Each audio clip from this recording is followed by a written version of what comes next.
Big NBA matchup tonight. A lot of things are kind of winding down. There's like about less than 10 games in the NBA season. And probably the most hot thing going is the MVP race. I tell you what, Rob, I've been a voter for the postseason NBA awards for about 20 years, roughly. And this might be the closest MVP race that I can remember. Steve Nash's second MVP, I believe, was very close. I think that's the one he got over Shaq. But Shaq had missed about 13 games or something like that, so that made it a little easier. But this is as close as it gets. And I am going to hold out. I'm going to give myself the right to change my mind. No. Listen. Until I make my official vote. If I want. Now, I don't think anything's going to happen in the next 10 days that's going to change my mind, but I reserve that right. But right now, Rob, if I had to turn in my vote right now, it would be for Giannis Antetokounmpo in Milwaukee. Bless you. I'm surprised you didn't say I let that. it go. Okay, good. And here's why. Both of them have spectacular numbers. We know that. James Harden, 31 straight games of 30 or more points. Leading the league with 36 points a game and still giving you 7 dimes and 6 rebounds. I'm not going to be mad if James Harden wins the award. You won't hear a peep out of me. You're not going to do a Sean Payton? No. Okay. And Giannis Antetokounmpo, 27 points, 12.7 to be exact, rebounds a game and 6 assists.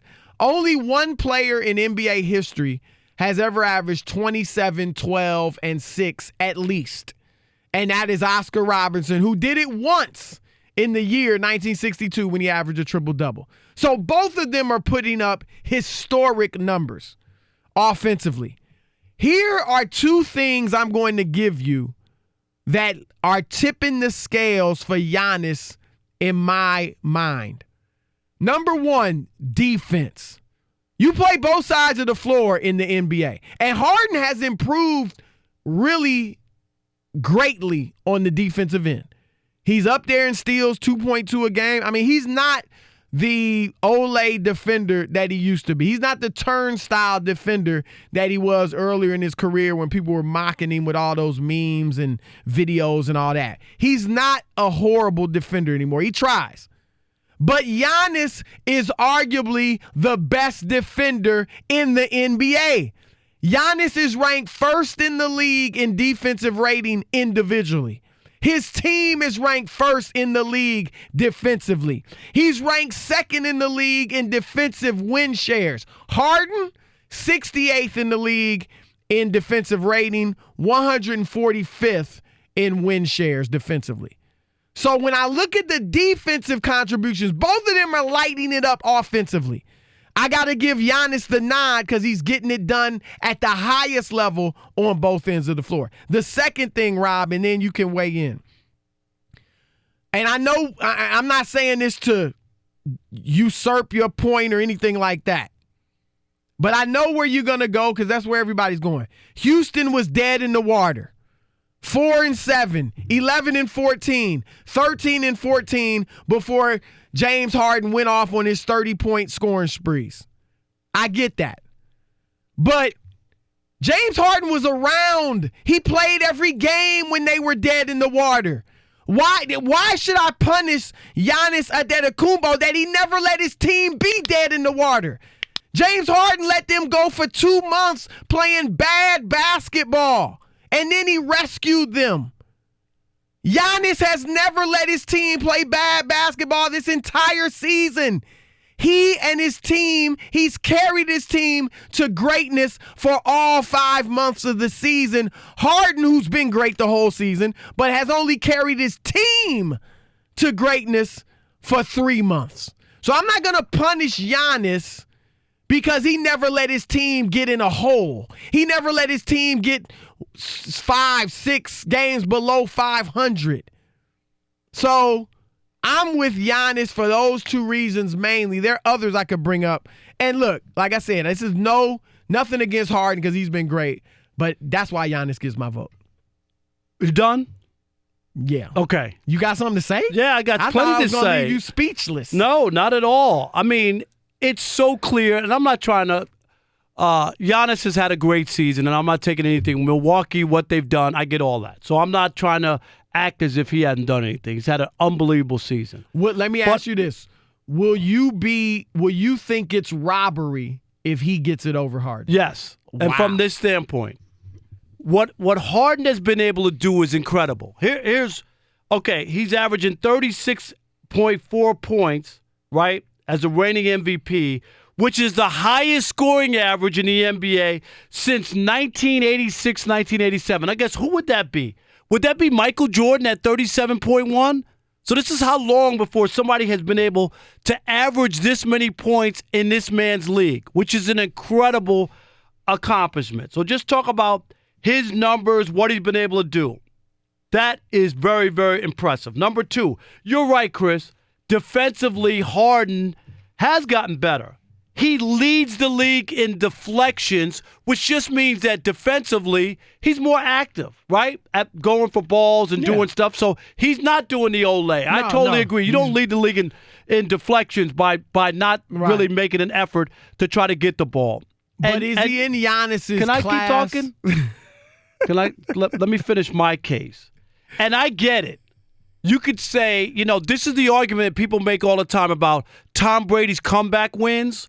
Oh, Tom Brady is more. Well, why did your team, Aaron Rodgers, didn't have as many comeback wins? Because Aaron Rodgers' team is in front. They're not coming from behind. They're not down by 2 scores. So if you're going to use that argument here on how Giannis didn't have to bring his team back because he was already ahead. That argument. I'm just saying, don't you use that next football season. Don't let me hear you. You better not use that. So are you going to use this now? Absolutely. How you going to use it now? No, because I'm saying. Don't bring up Aaron. Aaron Rodgers is never behind. I'm just saying. All right, same for you. Good for the goose. In the case where this Rocket team was dead and they had major injuries, Chris Paul, Capella, they were out. Chris was healthy during that. But they were when out. They were struggling. But I'm saying these guys wind up going down. And here's the other thing. He scored 30-plus in 32 games. In those 32 games, the Rockets went 22-11. It wasn't like he was just putting up numbers and they weren't winning. And in those 32 games, he averaged 41.1 points, shot 44% from the field, including 37.1% from three. Those are astronomical, incredible numbers. That team is now, that was left for dead, when he put them on their back and weathered the storm before everybody got back and they got there, now they're third in the Western Conference, ready to make another run in this playoffs. I'm telling you, what he's been able to do and some of the marks that he's been able to set, especially during a time when the injuries, and he was their only weapon, the only thing. Teams could have just said, we won't let Harden beat you, and he still was able to beat you. That tells me how strong his season and his numbers are. They're not empty numbers. They're real numbers.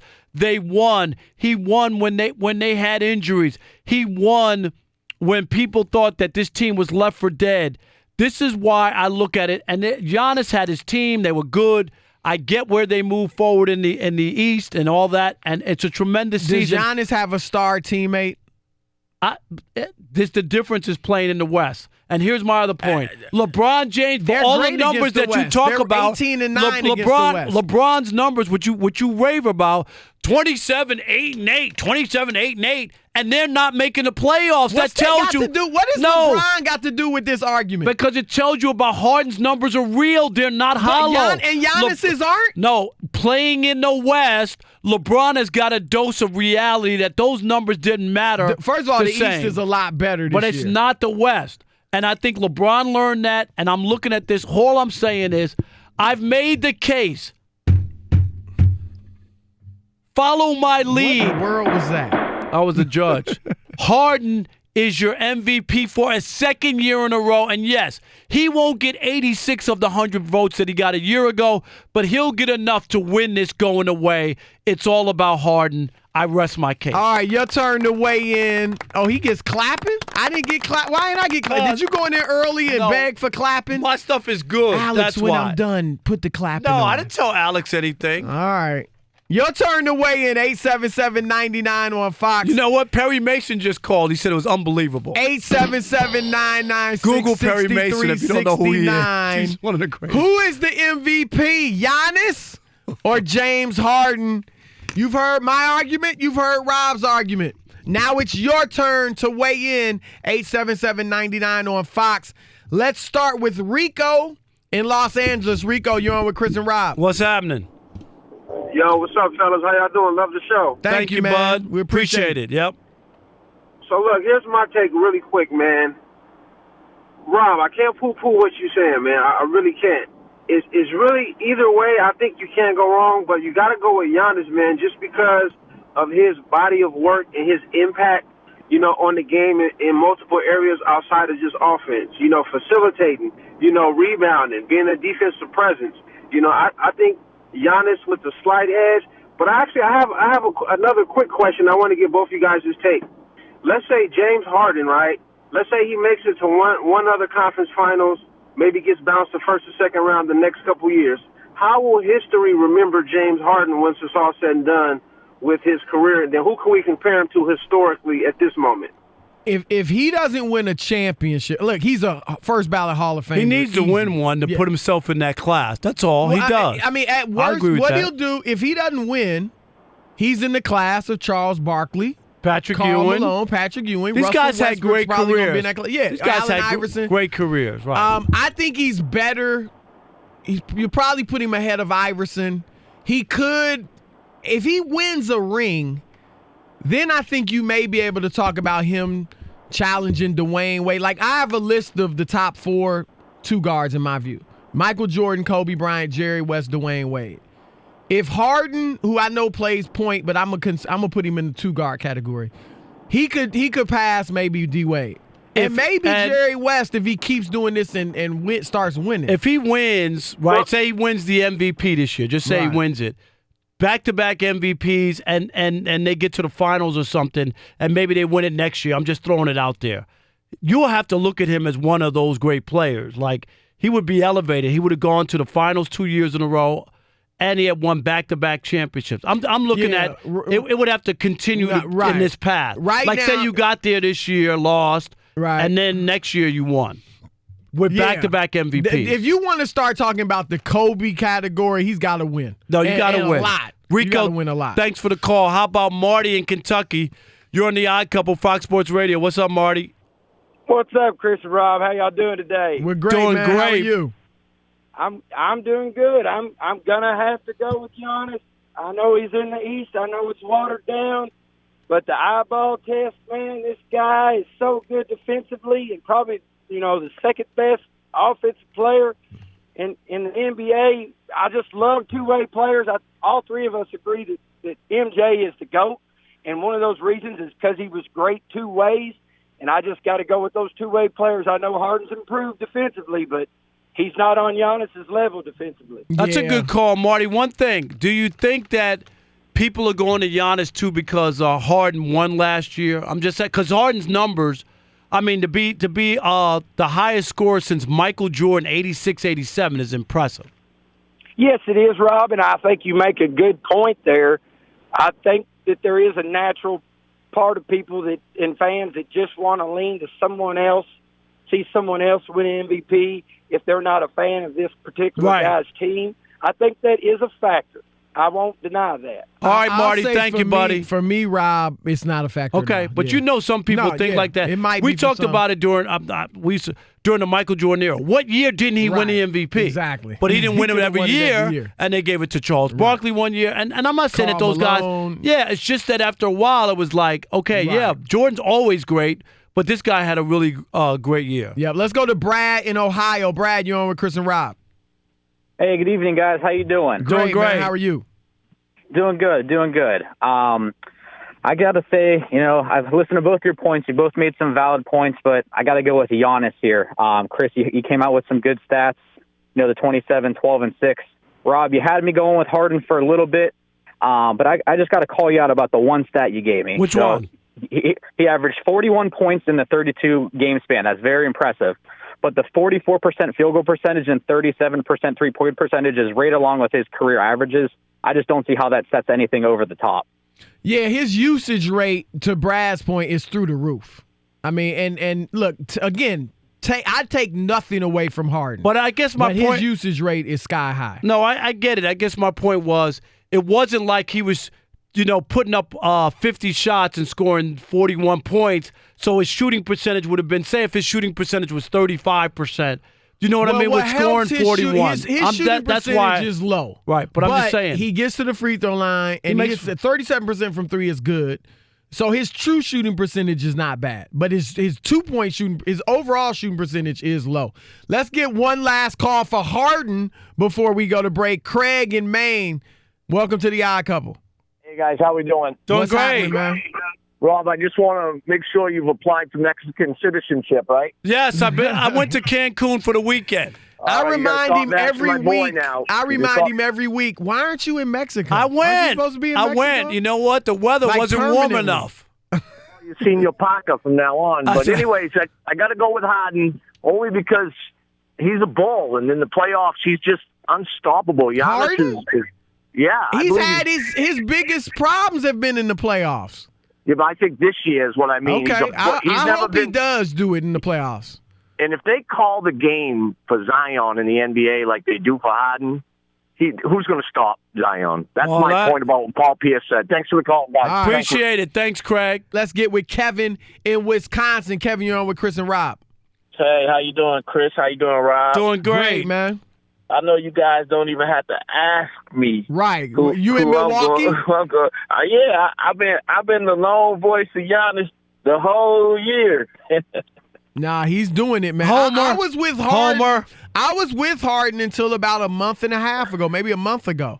And Giannis, what he's doing is just, it's unbelievable. Well, the reason why, Rob, it's not just about being a homer. It's have been here and having seen Junior Bridgman, Sidney Moncrief, Brian Winters, and hearing the rumors about how Chicago wanted Sidney Moncrief and we would have got that pick that would have been Michael Jordan, and having Big Dog here and Ray Allen, but never having a player of this magnitude, probably Lou Alcindor, but I wasn't born. I was going to say Lou Alcindor. Jack Sikma was on that team. Wasn't he on the Bucks?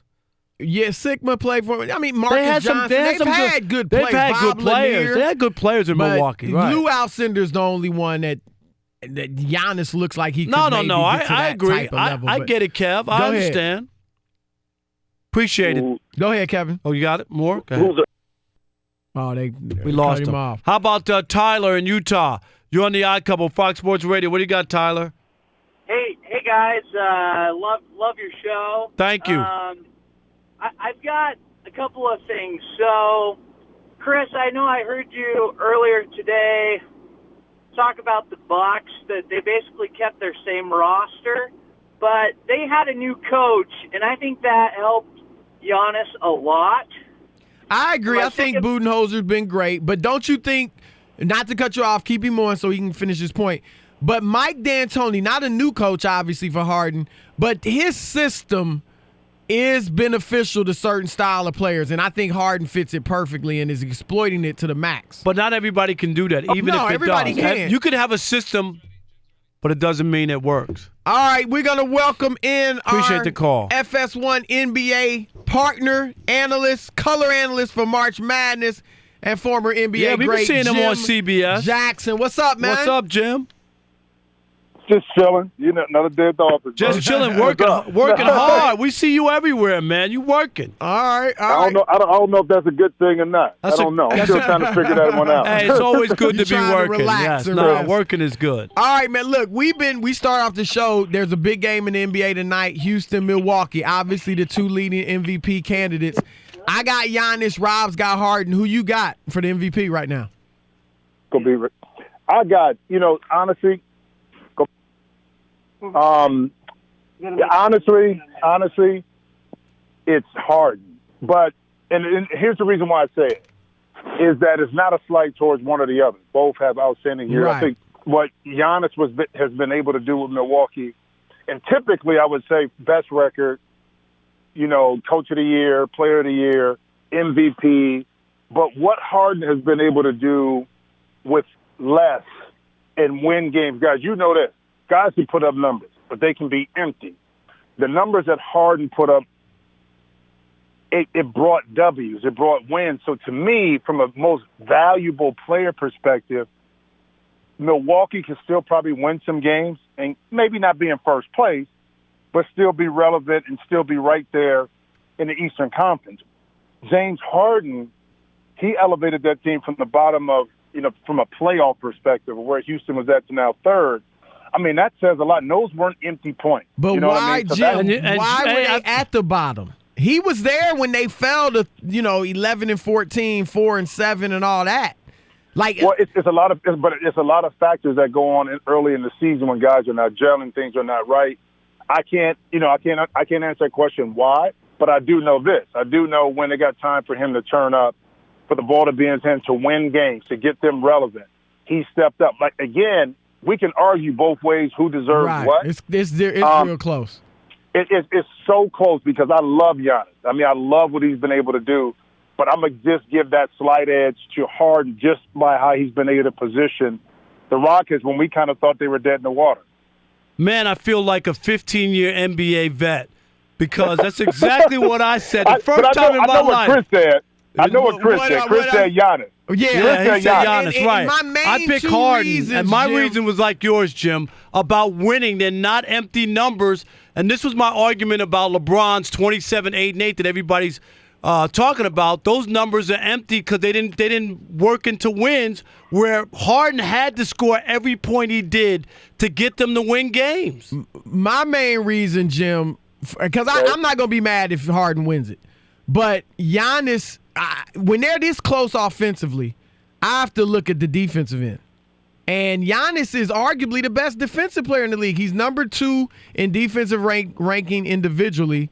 And he's number one in defensive rating, number 2 in defensive win shares. His team is the best defensive team in the league.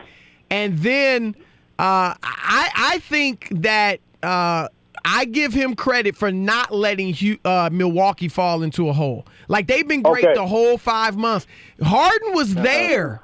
He was there when Houston fell into that hole. So yeah, but there were injuries too. Let's act like they weren't injuries. Not when they were 13 and 14. No, but there were injuries during that. Chris Paul got hurt at that time, and Capella was healthy. I'm talking about, but during that time when they could have fell apart. There were injuries during the run when he scored 30 points every game. But early in the season, I'm not going to punish Giannis because he didn't let his team fall into a hole. Okay, valid point. And I knew the other part was going to come up about the defense, right? I knew it. I couldn't wait for you to say that. So, you remember a guy that won it back-to-back MVPs that was a point guard? Yes. Yep. Did he play? Did he impact the game defensively? No. Thank you, but Jim Jackson. Thank you. Wait. Hold on. Wait. So if you want to use that criteria in regards to why, I can point to Steve Nash, who I played with, that we had to hide. That from a defense, he didn't impact the game from that perspective. He was actually a very underrated defender, y'all. No, stop. Hold up. Hey, Chris. We put Joe Johnson on the toughest point guard because we knew that Steve was a liability. Now, is there another guy? We can say that about Steph. Hey, we can say the same. That's what I was going to say. So, but Jim, here's the point. Hold on, wait, Chris. We can pick and choose.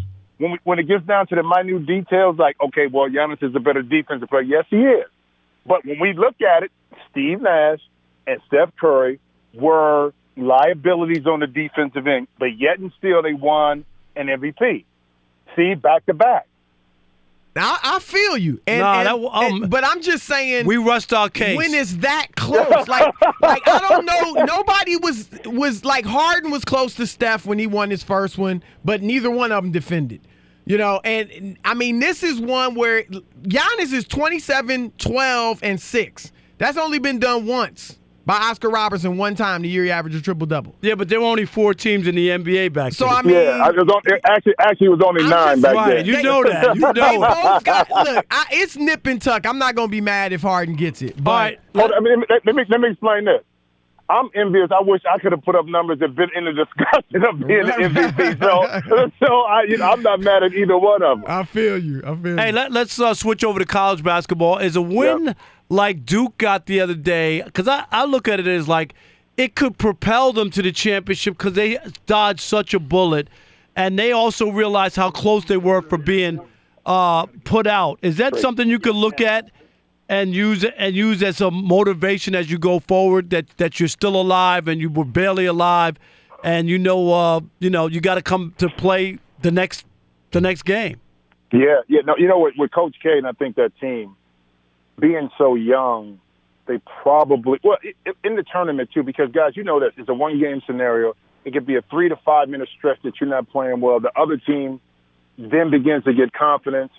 I mean, UCF is a very good team in AAC all year, so it's not like these guys couldn't play. And Johnny Dawkins is very familiar with some of the thought process and strategies of Coach K. So a lot of that went into it, and it can because propel a team to focus a little bit more on the little things, because throughout the course of the game, if you go back and look at 5, 6, 7 plays that probably impacted the game from a Duke perspective that allowed UCF to kind of either gain momentum, take the lead, or whatever it may be, those are the things that Coach K will look at and say, listen, guys, throughout the course of 40 minutes, we're not going to be perfect, but we got to eliminate having empty possessions. We can't turn the ball over in this scenario. Defensively, we have to get better and concentrate and talk here. All those things occur when you have a close game against a really good team. So, yeah, I mean, it's a scare, but that's the beauty of the NCAA, especially in the early rounds. All the pressure was more so on Duke to win, not on UCF. And as the game gets closer and gets near the end of the game, I mean, all the pressure shifts on the team that's supposed to win. Jim, great stuff, man. I wish we could keep you longer. You know how this works, though. Well, we're up against man, anytime, man. Come on, give me. Hey, Rob, way to go, man. We said our point, Rob. We're on there. We're on there. No doubt about it. We put some chicken wings on it. No doubt. What? Oh, you got some chicken wings? We put some chicken wings in on that one. I'll jump in on that. All right, I got Giannis. I'm an official voter, too. All right, let's do it. I'm going to have one at least for Giannis. That's all right. That ain't going to be enough. All right, Jim. Thank you. Jim, thanks.